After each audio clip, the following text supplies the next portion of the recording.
बाबा जी और हुजूर जी की प्यारी साध संगत जी को प्यार भरी राधा स्वामी जी, आप सभी संगत से विनती है कि साखी को अंत तक जरूर सुने और कमेंट में राधा स्वामी जी लिखे।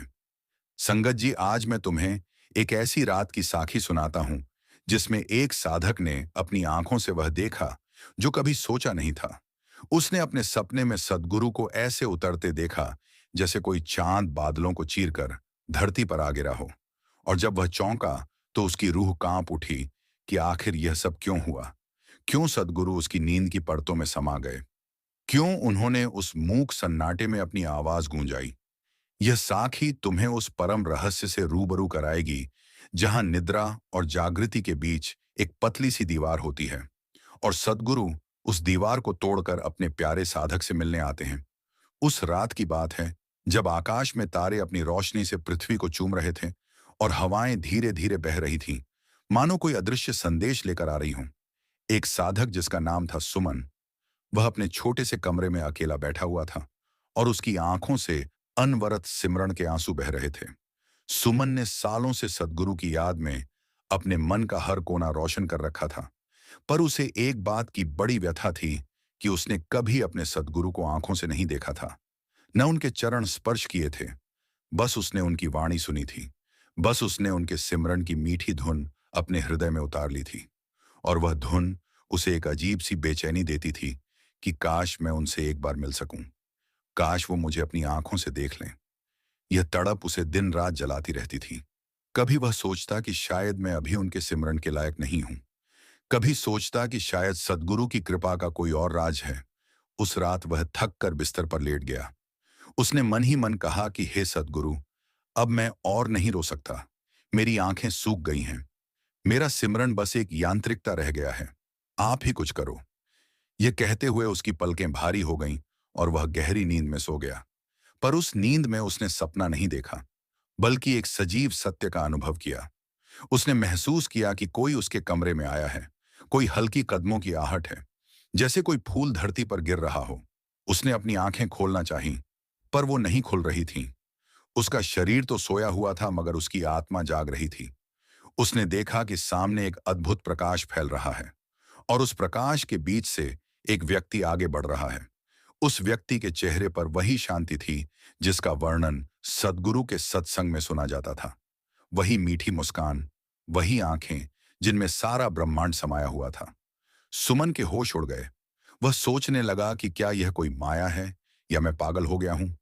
पर उसी क्षण उस व्यक्ति ने मीठे स्वर में कहा, सुमन, तू मुझे पुकार रहा था। तेरी पुकार ने मुझे इस रूप में तेरे पास खींच लिया। मैं वही हूं जिसके सिमरन में तूने अपनी रातें बिताई। मैं तेरा सदगुरु हूं। सुमन के मन में सैकड़ों प्रश्न उमड़ आए। उसने कहा, हे स्वामी, आप सपने में क्यों आए? क्या आप मुझसे मिलने के लिए जागृत अवस्था में नहीं आ सकते थे? सदगुरु मुस्कुराए और बोले, सपना और जागृति दोनों ही मेरे खेल हैं।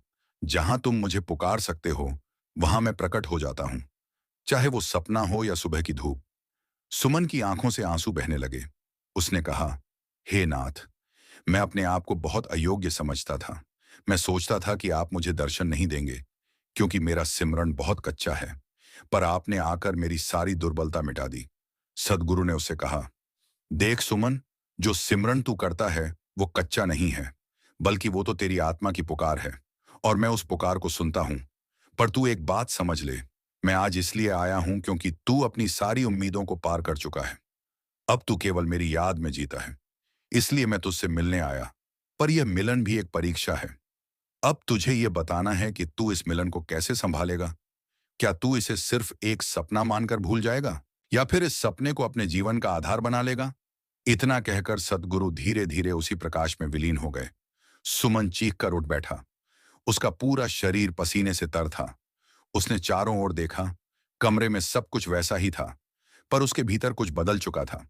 उसे लग रहा था कि अब वो पहले जैसा नहीं रहेगा।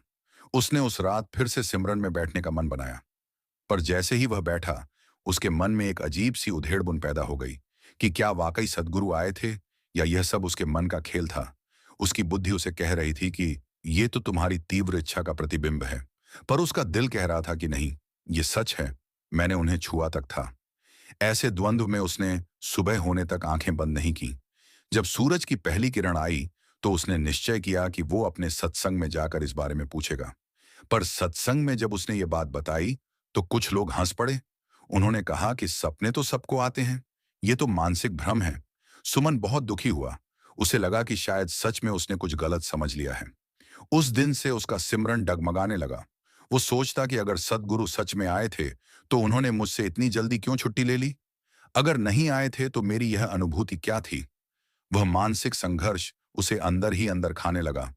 और यहीं से शुरू होती है इस साखी की असली व्यथा। जब सुमन को लगने लगा कि शायद सद्गुरु ने उसे धोखा दिया है, शायद वो सिर्फ एक सपना था जिसे वह सच मान बैठा, क्योंकि उसे अपने अनुभव पर भरोसा नहीं था। वह दूसरों की बातों में आकर अपनी ही सच्चाई को झुठला रहा था। पर उस रात का वह सपना इतना सजीव था कि वो उसे भुला नहीं सकता था। उसने महसूस किया कि सद्गुरु ने उसके माथे पर हाथ रखा था। उसने महसूस किया था कि उसके रोम रोम में एक अलौकिक शक्ति संचार हुई थी। यह सब सिर्फ मानसिक नहीं हो सकता। उसने सोचा कि मैं अपने अनुभव को किसी परीक्षा में डालूंगा। मैं देखूंगा कि क्या उस रात के बाद मुझ में कोई बदलाव आया है। उसने ध्यान देना शुरू किया और उसने पाया कि उस रात के बाद उसका सिमरन बहुत गहरा हो गया था। पहले जहां वो जबरदस्ती अपने मन को रोकता था, अब उसका मन अपने आप ही सद्गुरु के नाम में लीन हो जाता था। यह एक चमत्कार था। पर उसने यह बात किसी को नहीं बताई, क्योंकि वो डरता था कि कहीं लोग फिर से उसका मजाक न उड़ाएं। धीरे धीरे सुमन के भीतर एक गहरा विश्वास जागने लगा कि वह सपना सच था। पर उस विश्वास के साथ ही एक और समस्या पैदा हुई। उसने सोचा कि अब सद्गुरु उसे हर रात आकर दर्शन देंगे। उसने अपेक्षा करना शुरू कर दी। वह रात को सोने से पहले घंटों सिमरन करता कि शायद फिर से वही दृश्य दोहराया जाए। पर ऐसा नहीं हुआ। एक रात बीती, 2 रात बीती, 1 महीना बीत गया। सद्गुरु फिर नहीं आए। सुमन टूट गया। उसे लगने लगा कि उसने वह सब कुछ खो दिया जो उसे मिला था। उसकी उम्मीदों ने उसे धोखा दिया। और ठीक उसी समय जब वह सबसे ज्यादा निराश था, उसे अपने सद्गुरु की वह बात याद आई जो उसने सपने में सुनी थी। यह मिलन भी एक परीक्षा है। और उसे समझ में आया कि असली परीक्षा यही थी कि क्या वह बिना किसी दर्शन के सिमरण कर सकता है। क्या वह सद्गुरु के प्रेम को बिना किसी बदले में जी सकता है? यही वह मोड़ था जिसने सुमन के जीवन को बदल दिया। उसने उस रात अपनी सारी अपेक्षाओं को जला दिया। उसने तय किया कि अब वह बिना किसी चाह के सिमरन करेगा, बस इसलिए कि सद्गुरु उसके प्राणों में बसते हैं, न कि इसलिए कि उनसे कोई एहसान लेना है। और उसी रात, जब उसने सोचा था कि अब सब खत्म है, उसकी आंखों से ऐसे आंसू बहने लगे जैसे सालों से रुका हुआ पानी बांध तोड़कर बह निकला हो। वह रोया तो इसलिए नहीं कि उदास था, बल्कि इसलिए कि उसे अपने सद्गुरु के प्रति असीम प्यार का एहसास हुआ। उस प्यार में कोई शर्त नहीं थी, कोई मांग नहीं थी, बस समर्पण था।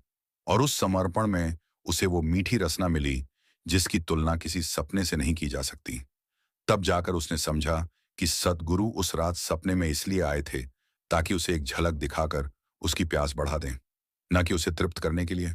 क्योंकि सच्ची तृप्ति तो अनंत सिमरन में है, न कि एक बार के दर्शन में। इसके बाद सुमन ने कभी सपने की उम्मीद नहीं की, बस सिमरन किया। और उस सिमरन ने उसे वहां पहुंचा दिया जहां सपने और जागृति का कोई फर्क नहीं रहता, बस एक निरंतर मीठा बहाव रहता है। अब इस साखी का दूसरा भाग उस रहस्य को और गहराई से उद्घाटित करता है कि जब सुमन ने सपनों की आस छोड़ दी, तब उसे असली जागृति मिली। अब हे साधकों, उस घड़ी की कहानी सुनो जब सुमन के मन में एक और क्रांति आई। उसने सोचा कि जो सद्गुरु सपने में आए हैं वो अवश्य ही कोई संदेश देकर गए हैं, पर मैं उस संदेश को अभी तक नहीं समझ पाया हूं। उसने अपने सिमरन में और अधिक गहराई से उतरना शुरू किया। वह घंटों बैठता, उसकी सांसें धीमी हो जाती, उसका शरीर स्थिर हो जाता और वह उस शब्द की खोज में निकल पड़ता जो सद्गुरु ने उसे सौंपा था। धीरे धीरे उसे यह अनुभव होने लगा कि सपने में मिले सद्गुरु और उसके भीतर बैठे सद्गुरु एक ही हैं, कोई अंतर नहीं है। यह अनुभूति उसे बहुत प्रबल हो गई। एक दिन वह अपने सत्संग में गया तो सत्संग करने वाले सज्जन ने कहा कि सद्गुरु की कृपा असीमित है। वो साधक के हर रूप में आ सकते हैं, कभी सपने में, कभी ध्यान में, कभी साधक के भीतर की आवाज के रूप में। यह सुनकर सुमन का संदेह पूरी तरह मिट गया। उसने सोचा कि मैं धन्य हूं कि सद्गुरु ने मुझे सपने में दर्शन दिए। पर यह जानते हुए भी कि यह दर्शन एक उपहार था, उसने यह नहीं सोचा कि मैं किसी और से बढ़ गया, बल्कि वह और अधिक विनम्र हो गया। अब उसका सिमरन दिन में भी चलने लगा और रात में भी। वह काम करता हुआ भी अपने भीतर उसी मीठे नाम को गुनगुनाता रहता। उसकी यह अवस्था देखकर उसके आसपास के लोग आश्चर्य करते थे कि इस आदमी को ऐसी शांति कहाँ से मिली। पर सुमन को किसी से कुछ कहना नहीं था। वह जानता था कि यह सब सद्गुरु की कृपा है। वह जानता था कि सपना केवल एक माध्यम था। असली बात तो उस सपने के बाद की जागृति है। रातों रात उसका जीवन बदल गया था। पहले जहां वह बाहरी परिस्थितियों से परेशान हो जाता था, अब हर परिस्थिति में वह सद्गुरु का स्मरण करके शांत हो जाता था। एक बार उसका बहुत बड़ा व्यापारिक नुकसान हो गया। उसके सारे पैसे डूब गए। लोगों ने सोचा कि अब सुमन टूट जाएगा, पर सुमन ने उस रात सिमरन किया और उसे लगा कि सद्गुरु उससे कह रहे हैं कि यह सब तुम्हारी परीक्षा है। मैंने तुम्हें सपने में दिखाकर तुम्हारी आंखें खोल दी थीं। अब तुम्हें उस दृष्टि से संसार को देखना है। सुमन ने उस दृष्टि से देखा तो पाया कि धन का जाना और आना तो एक खेल है। असली तो सद्गुरु का सिमरन है जो कभी नहीं घटता। इस अनुभव ने उसे और अधिक मजबूत बना दिया। उसने अपना बचा हुआ समय भी सिमरन में लगा दिया और देखते ही देखते उसकी आर्थिक स्थिति फिर से सुधर गई। पर इस बार उसने अपनी संपत्ति को कभी अपना नहीं समझा। वह तो बस सद्गुरु के दिए हुए उपहार की तरह उसका उपयोग करता था। एक दिन उसके मन में फिर वही जिज्ञासा जागी कि सद्गुरु ने सपने में आकर उसे जो संदेश दिया था, क्या वह दूसरों को भी दे सकता है? तो उसने फिर से सिमरन की गहराई में जाकर देखा और इस बार उसे सपने में नहीं, बल्कि अपने हृदय के भीतर सद्गुरु की आवाज सुनाई दी। आवाज ने कहा, सुमन, तू जो भी पाता है वह सब मैं हूं। तू जो कहता है वह सब मैं हूं। अब तू स्वयं मेरा रूप बन गया है। तुझे और कुछ नहीं चाहिए। बस दूसरों का भला करने के लिए इसी सिमरन का प्रसार कर। सुमन की आंखें नम हो गईं। उसने समझ लिया कि सद्गुरु का हर दर्शन, हर सपना, हर अनुभव इसी ओर ले जाता है कि हम अपने भीतर उस परम सत्ता को पहचान लें जो बाहर नहीं, भीतर है। और जो भीतर है वही सच्चा सद्गुरु है। उस दिन से सुमन ने अपने सिमरन को कभी एक नियम नहीं बनाया, बल्कि वह उसी में रम गया। जैसे कोई मछली पानी में रहती है पर पानी को नहीं देखती, वैसे ही सुमन सिमरन में रहता था पर सिमरन को बोझ नहीं समझता था। उसके चेहरे पर एक अजीब सा प्रकाश था जो देखने वालों को अपनी ओर खींच लेता था। लोग पूछते कि तुम इतने शांत कैसे हो, तो वह कहता, मैंने एक रात सद्गुरु को सपने में देखा था और उस दिन से मेरी सारी बेचैनी मिट गई। फिर लोग पूछते कि हमें भी वैसा सपना क्यों नहीं आता, तो सुमन हंसकर कहता, सपना आना या ना आना उतना महत्वपूर्ण नहीं है जितना यह है कि तुम सद्गुरु को हर पल याद करो। सपना तो एक झलक मात्र है, सिमरन तो साक्षात मिलन है। और यही उस साखी का सार है कि सतगुरु उस रात सपने में इसलिए आए थे ताकि सुमन को सिमरन की ओर खींच सकें, न कि सपनों का पुजारी बनाएं। इसलिए हे साधकों, तुम भी किसी सपने के पीछे मत भागो, बल्कि जागते ही सतगुरु का सिमरन करो। वही सच्चा सपना है, वही सच्ची जागृति है। अब इस कथा का तीसरा भाग आपको बताएगा कि जब सुमन अपने इस अनुभव को दूसरों तक पहुंचाने लगा तो उसे किन मुश्किलों का सामना करना पड़ा और कैसे उसने हर बाधा को सिमरन के सहारे पार किया।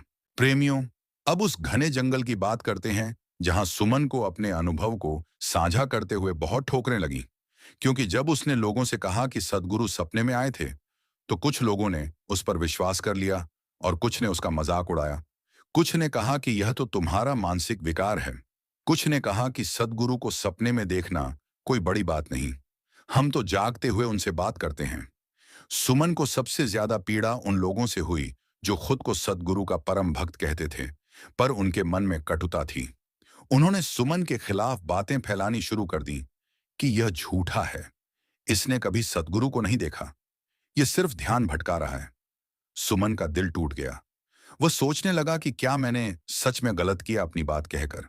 क्या सद्गुरु ने मुझे यह रहस्य छुपाने को कहा था? पर उसने फिर से सिमरन में बैठकर सद्गुरु से प्रार्थना की और उसे निर्देश मिला कि तू जो सच है उसे छुपा मत, पर दूसरों पर थोप भी मत। जो सुनना चाहे वह सुन ले, जो न सुनना चाहे उसे बल मत दे। सुमन ने यही किया। उसने किसी से बहस नहीं की, किसी से झगड़ा नहीं किया। बस जब कोई पूछता तो वह अपना अनुभव सुनाता, वरना चुप रहता। धीरे धीरे जो लोग सच्ची तलाश में थे वे उसकी ओर आकर्षित होने लगे। उन्होंने सुमन से पूछा कि हम भी सपने में सदगुरु को कैसे देख सकते हैं। तो सुमन ने कहा, तुम सपने देखने की कोशिश मत करो, बस सदगुरु का सिमरन करो। सिमरन ही तुम्हें वहां पहुंचाएगा जहां सपने और जागृति के बीच की रेखा मिट जाती है। सुमन की बातें सुनकर उन लोगों ने सिमरन करना शुरू किया और उनमें से कुछ को वाकई ऐसे अनुभव आने लगे। पर एक बात सुमन हमेशा कहता था कि यह मेरी कृपा से नहीं, बल्कि सदगुरु की कृपा से होता है। मैं तो बस एक माध्यम हूं। और यही उसकी सबसे बड़ी सच्चाई थी। उसने कभी अपने आप को कोई बड़ा गुरु नहीं समझा। वह तो बस एक साधारण सिमरन करने वाला था, जिसे सदगुरु ने एक रात सपने में दर्शन देकर जगा दिया था। एक बार एक युवक उसके पास आया और बोला, मुझे भी वैसा ही सपना चाहिए। मैं प्रतिदिन सोने से पहले यही सोचता हूं कि सदगुरु आए, पर वे नहीं आते। सुमन ने उस युवक से कहा, देख बेटा, तू सपने को पाने की लालसा में जी रहा है, जबकि सदगुरु तो तेरे भीतर बैठे हैं। तू उन्हें पाने के लिए तरस। सपना तो बस एक परिणाम है। यदि तू सपने के पीछे भागेगा तो कभी नहीं मिलेगा। यदि तू सदगुरु के सिमरन में लीन हो जाएगा तो सपना अपने आप आएगा या नहीं आएगा, इससे तुझे कोई फर्क नहीं पड़ेगा। वह युवक समझ गया और उसने सुमन के कहे अनुसार सिमरन करना शुरू कर दिया। कुछ ही महीनों में उस युवक के जीवन में बहुत बदलाव आया। उसने सुमन को आकर धन्यवाद दिया और कहा कि आपने मेरी आंखें खोल दी। अब मैं सपनों का भूखा नहीं, बल्कि सतगुरु के सिमरन का प्यासा हूं। सुमन ने कहा, यह मैंने नहीं, सदगुरु ने किया है। उसी रात सपने में सदगुरु ने मुझे भी यही समझाया था। अब इस साखी का चौथा भाग आपको उस चरम दशा का दर्शन कराता है जब सुमन स्वयं एक रहस्य बन जाता है और उसके जीवन की हर घटना एक सीख बन जाती है। अब उस अनोखे संयोग को सुनो, जब सुमन को लोग सदगुरु का रूप देखने लगे, पर सुमन ने हमेशा कहा कि मैं तो केवल सेवक हूं, सदगुरु की कृपा का एक छोटा सा कण हूं। उसकी विनम्रता ही उसकी सबसे बड़ी पूंजी थी। एक दिन एक बूढ़ी माता उसके पास आई। उसकी आंखों में आंसू थे। वह बोली, बेटा, मैंने जीवन भर सदगुरु का सिमरन किया, पर मुझे कभी कोई सपना नहीं आया। मुझे लगता है कि सदगुरु मुझ पर नाराज हैं। सुमन ने उस माता के हाथ पकड़ लिया और बोला, माता, सपने का ना आना इस बात का प्रमाण नहीं कि सदगुरु आपसे दूर हैं, बल्कि यह उनकी बड़ी कृपा है कि उन्होंने आपको सपने की मोहताज नहीं रखा। आपको तो उनकी याद में ही इतना रस मिलता है कि सपने की जरूरत ही नहीं। बूढ़ी माता की आंखों से आंसू बह निकले। उन्होंने कहा, बेटा, तूने मेरी बड़ी पीड़ा हर ली। अब से मैं सपनों की चिंता नहीं करूंगी, बस सिमरन करूंगी। सुमन की यह वाणी सुनकर वह माता शांत हो गई और कुछ दिनों बाद उसी माता को सपने में सदगुरु के दर्शन हुए। उसने आकर सुमन से कहा, तूने मुझे जो बताया उसी रात सदगुरु आए। सुमन ने कहा, यह मेरी बात नहीं, आपकी श्रद्धा थी जिसने उन्हें बुलाया। इस प्रकार सुमन का जीवन दूसरों के लिए प्रेरणा बन गया। पर सुमन ने कभी यह नहीं सोचा कि वह कोई बड़ा काम कर रहा है। वह तो केवल सदगुरु के उस उपहार को बांट रहा था जो उसे उस रात मिला था। उस रात जब सदगुरु सपने में आए थे, उन्होंने सुमन के मन में एक विश्वास बोया था कि तू अकेला नहीं है, और अब वही विश्वास वह दूसरों में भर रहा था। धीरे धीरे सुमन के आसपास सिमरन का एक छोटा सा वातावरण बन गया। लोग शाम को उसके पास आते, बैठते और चुपचाप सदगुरु का सिमरन करते। उस सभा में कोई बड़ा व्याख्यान नहीं होता था, कोई भजन की जोरदार आवाज नहीं होती थी। बस एक मीठा सा मौन होता था और उस मौन में सदगुरु का शब्द सुनाई देता था। यही सबसे बड़ा चमत्कार था। जो कोई भी उस सभा में आता, उसे गहरी शांति मिलती और वह अपने जीवन में सिमरन को अपना लेता। एक बार एक बहुत बड़ा संशयवादी व्यक्ति आया। वह सारी बातों को तर्क से तोलता था। उसने सुमन से कहा, तुम कहते हो सदगुरु सपने में आए, यह कैसे साबित करोगे? सुमन ने कहा, मुझे कुछ साबित नहीं करना, मैंने तो अपना अनुभव बांटा है। तुम चाहो तो सिमरन करके खुद देखो। उस व्यक्ति ने सिमरन करना शुरू किया। कुछ ही दिनों में उसके मन की अनेक शंकाएं दूर हो गईं। एक रात उसे भी सपने में सदगुरु के दर्शन हुए। वह अगले दिन सुमन के पास दौड़ा आया और रोने लगा। उसने कहा, सुमन, अब मुझे विश्वास हो गया, तुम सच कहते थे। सुमन ने कहा, मैं तो सिर्फ बताने वाला हूं, सच्चाई तो सदगुरु हैं। इस तरह सुमन का प्रभाव बढ़ता गया, पर उसने कभी इस प्रभाव को अपना नहीं बनाया। वह हमेशा कहता था कि यह सब सद्गुरु की कृपा है, बस उसी का सिमरन करते रहो, यही सबसे बड़ी साधना है। अब इस साखी का अंतिम 5वां भाग आपको बताता है कि कैसे सुमन के जीवन का अंत होता है और वह उसी सद्गुरु में विलीन हो जाता है जो उस रात सपने में उसे मिले थे। और अब हे साधकों, उस परम सत्य पर पहुंचते हैं जहां सुमन के शरीर का अंत होने वाला था। उसकी उम्र ढल चुकी थी, उसके बाल सफेद हो गए थे, उसकी आंखों के आसपास झुर्रियां पड़ गई थीं, पर उसकी आत्मा युवा थी। वह अब भी उसी सादगी से सिमरन करता था जैसे पहले किया करता था। उसके शिष्यों ने उससे कहा कि हे गुरुवर, हमें बताइए कि मृत्यु के बाद क्या होता है। सुमन ने कहा, मैं मृत्यु नहीं जानता, मैं तो सिर्फ सद्गुरु का सिमरन जानता हूं, और वह सिमरन मेरे साथ ही रहेगा, चाहे शरीर रहे या न रहे। उसके शिष्यों को बहुत दुख हुआ, पर सुमन ने उन्हें सांत्वना दी कि रो मत। उसी रात की तरह जब सद्गुरु सपने में मुझसे मिले थे, वैसे ही वह मुझसे हमेशा मिलते रहेंगे। बस तुम लोग सिमरन करते रहना, यही मेरी याद को जीवित रखेगा। एक रात सुमन बहुत बीमार पड़ा। उसे लगा कि अब उसकी सांसें थमने वाली हैं। उसने अपने शिष्यों से कहा कि वे उसके कमरे में इकट्ठा हों। सब ने उसे घेर लिया। सुमन ने अपनी आंखें बंद कर लीं और सिमरन करने लगा। उसके शिष्यों ने देखा कि सुमन के चेहरे पर एक अलौकिक दीप्ति है, जैसे कोई प्रकाश उसके भीतर से बाहर आ रहा हो। उसने आखिरी बार आंखें खोलीं और कहा, उसी रात, उसी सपने की तरह वे फिर आए हैं। अब मैं जा रहा हूं। सद्गुरु की याद ही सत्य है, बाकी सब मिथ्या। इतना कहकर उसने अपनी आंखें बंद कर लीं और उसके होंठों पर सिमरन की मुस्कान थम गई। उसके शिष्यों ने महसूस किया कि सुमन नहीं, बल्कि एक साधक सद्गुरु के चरणों में विलीन हो गया है। उसके जाने के बाद उन शिष्यों ने उसी रीति को अपनाया। उन्होंने कभी किसी को मूर्ति नहीं पूजी, कभी किसी तीर्थ पर नहीं गए, बस अपने भीतर सद्गुरु का सिमरन किया। और उन्हें भी वही अनुभूति हुई जो सुमन को हुई थी। समय बीतता गया। सुमन की यह साखी मुंह से मुंह तक फैलती गई। लोग कहने लगे कि उस रात सद्गुरु सपने में इसलिए आए थे क्योंकि सुमन ने अपने प्राणों से उन्हें पुकारा था।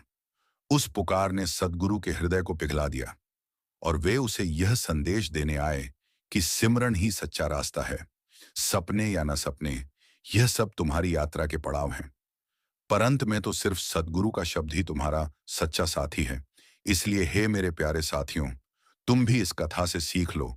तुम भी सपनों के पीछे मत भागो, बल्कि अपने सद्गुरु के सिमरन को अपना जीवन बना लो। क्योंकि जब तुम सच्चे मन से सिमरन करोगे तो सद्गुरु तुम्हारे पास आएंगे, चाहे सपने में, चाहे जागृति में, चाहे किसी भी रूप में। पर असली मिलन तो तब होता है जब तुम अपने आप को भूलकर केवल उनमें लीन हो जाते हो। वही परम सुख है, वही सच्ची साधना है, वही सद्गुरु की कृपा है। इसलिए हर सांस में, हर पल में बस एक ही करो, सिमरन सिमरन और सिर्फ सिमरन। यही मेरी इस साखी की आखिरी सीख है, यही सच्चा उपदेश है, यही हमारा ध्येय है संगत जी। अगर आपको साखी अच्छी लगी हो तो लाइक करें और कमेंट बॉक्स में राधा स्वामी जी लिखें। अपने दोस्तों और सत्संगी भाइयों को जरूर शेयर करें। राधा स्वामी जी।